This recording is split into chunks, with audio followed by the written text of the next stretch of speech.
Տարեկան 120 շահառու է սպասարկում Քայլ առաջ սոցիալական հասարակական կազմակերպության կենտրոնը, բոլորը երեխաներ։ Նրանցից 100-ը կրթության առանձնահատուկ պայմանների կարիք կամ հաշմանդամություն ունեցողներ են, ու այդ երեխաներից յուրաքանչյուր երկրորդի մոտ առկա են զգայական խնդիրներ։ Մեր փոքրիկ տղան Շահառուն հենց գերզգայունություն ունի ձայների նկատմամբ։ Ինքը դժվարանում է այդ տանելիությունը շատ գերզգայուն է ազդակների նկատմամբ եւ փակում է ականջները, շատ հաճախ փախնում է այդ իրավիճակներից։ Զգայական խնդիրներ ունեցող երեխաներին օգնելու համար կենտրոնում էրգոթերապևտի սենյակն են փորձել հարմարեցնել անհրաժեշտ կարիքներին, բայց սա բավարար չէ, ընդամենը ժամանակավոր լուծում։ Թե մեր ընտրված սարքեր, սարքավորումները, թե տարածքի սահմանափակությունը մեզ հնարավորություն չի տալիս զգայական ինտեգրացիա ծառայությունը կիրառել բառի բուն իմաստով։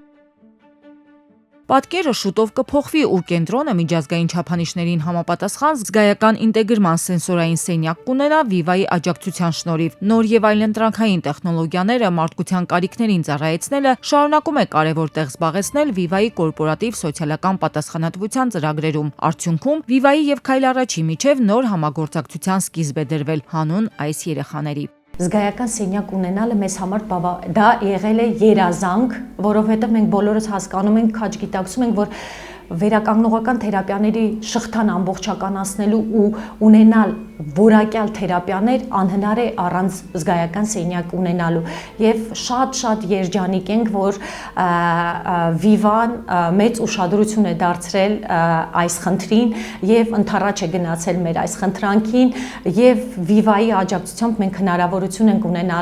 ունենալ մեր համար այսքան տարիների բաղձալի սենյակը։ Այսօր դեռևս որպես պահեստ ծառայող սենյակը շուտով նոր տեսք կստանա։ Viva-ի աջակցությամբ միջազգային փորձագետներն արդեն նախագծել են զգայական ինտեգրման սենսորային սենյակի հատակագիծը, պատվիրել եւ Հայաստան են բերվում անհրաժեշտ սարքավորումները զգայական գործիքներով եւ թերապևտիկ լուծումներով հագեցած սենյակը ստեղծելու համար։ Եստեղ ընտրված յուրաքանչյուր աջակցող միջոց ունի իր սպეციფიկ նշանակությունը։ Հետևաբար սա մեզ հնարավորություն կտա, որ մենք գրագետ ձևով կազմենք յուրաքանչյուր շահառուի զգայական պրոֆիլը ու իր համար մշակենք անհատական միջամտության ծրագիր, որովհետև